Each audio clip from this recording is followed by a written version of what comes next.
had what many people would call a warped childhood.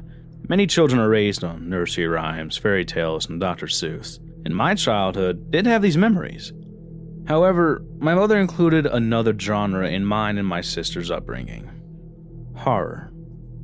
I cannot count the number of times when my sister and I were reading some of Stephen King's short stories for bedtime rather than more common kid stories.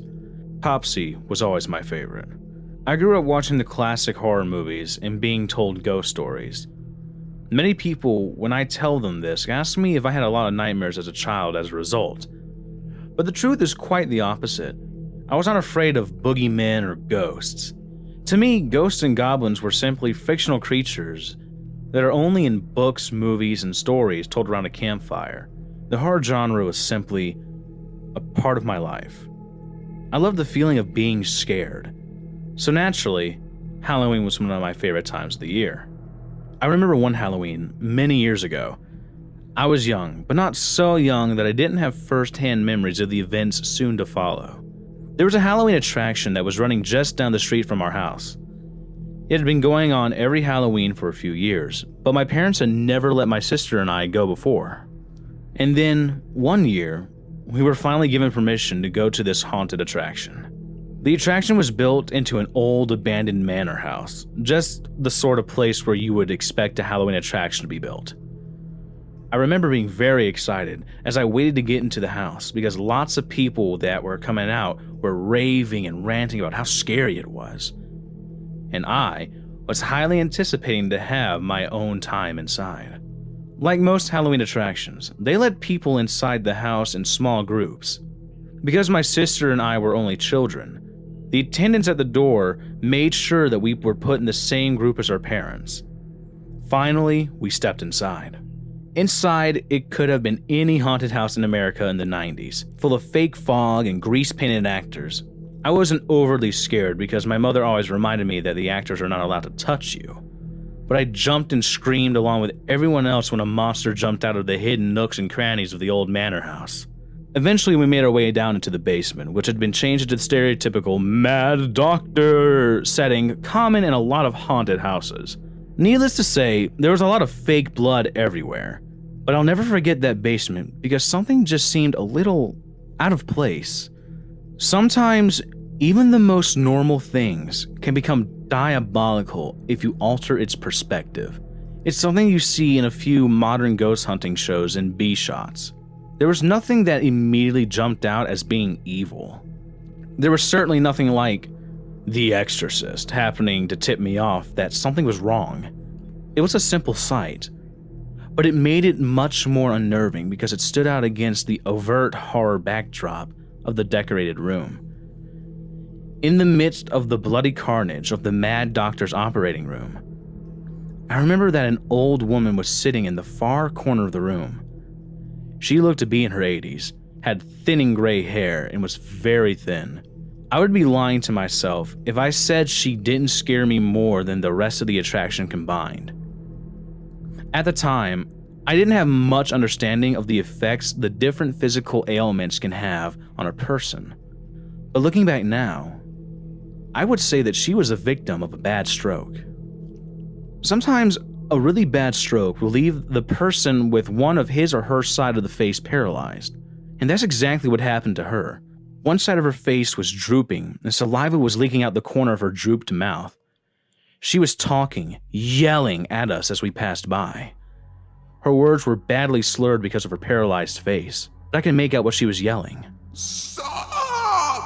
Get out! Over and over again. Even passing through the basement and going out the other door, I could still hear her screaming in that awful, slurred way up the stairs. I was extremely disturbed by the sight of the old woman, but as I got far away from her, I began to feel better. She was obviously an actor who was just working for the attraction. Most of the attraction worked on jump scares, and she was obviously there to cater to the more psychological horror. Well, in any case, it worked. It certainly worked on me. We emerged out into the night once again, and I got that instant sense of relief that makes horror so addicting, the "we survived" moment. My sister immediately began to talk about which part was her favorite. An actor who jumped out at her in a werewolf costume was her favorite. When it came to my turn to share, I could think of nothing besides the old woman I'd seen, and I told my family about how the old woman in the basement had scared me the most. "What old woman in the basement?" my mother asked me. Shocked, I began to describe as well as I could what I had seen. When I finished, my mother had said that she hadn't seen any woman fitting that description down in the basement. The rest of my family agreed with her. I put the incident out of my mind. Like I said, I didn't believe in ghosts, and I didn't believe that they were real. I tried to rationalize why they had missed the old woman and her screams. Each attempt to do this was more pathetic than the last, but I knew that ghosts couldn't be real. The next year, I was eager to step foot in the old manor again, but I was horrified to discover that the haunted house attraction had been shut down and would not be opening again. Since I lived so close to the haunt, a few people in my neighborhood had taken up jobs there, and I asked around with them about why it had closed. The few people that would talk to me told me that the old manor house was really haunted with real ghosts, and that too many people were refusing to work there again because of the paranormal activity going on there. Their stories ranged from objects moving on their own to apparitions, and even to real physical attacks against the living that entered certain parts of the house. I laughed it off. People were just letting the atmosphere of Halloween haunts mess with them. It was probably just a couple of pranksters messing with the workers.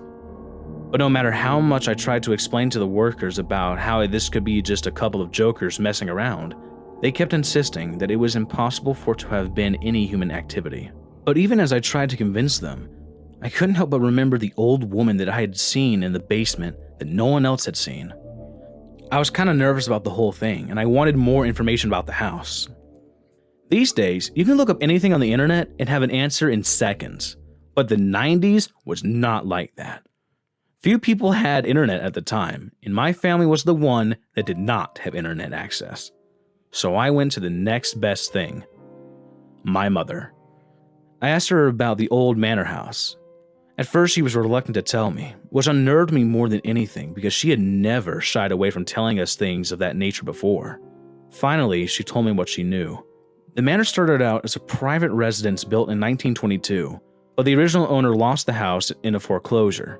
After that, it became a sanitarium, which is something like a small mental hospital. Just by virtue of being a hospital in the area, where it was the only hospital around at the time, a lot of people passed away within those walls. In fact, there are some reports that say that there was at least one death a day within those walls during that time. But that was not even the part my mother was reluctant to tell me. She told me that afterwards, it was turned into a nursing facility, and they would have taken care of the sick older people just like that old woman I had seen during my walkthrough. But the records of abuse that came out against the place were numerous. Many ex-employees confessed that they'd quit before being hired because of the vast amount of malpractice that happened there. My mother remembered all of this because it was in the newspapers when it was going on and was a huge deal in the community. It made me feel a little sick to know about how those people, those human beings, were treated in that horrible place. And that's not all. Local legend has long said that the building was haunted by the tortured souls of people who died under the horrible conditions there. The man who built the Halloween attraction there knew of the history and the legends surrounding the place and built the attraction with the sole purpose of playing off those stories. It was then that I knew that I had seen the ghost of a woman who had died in the building. She just wanted to spend her afterlife in peace.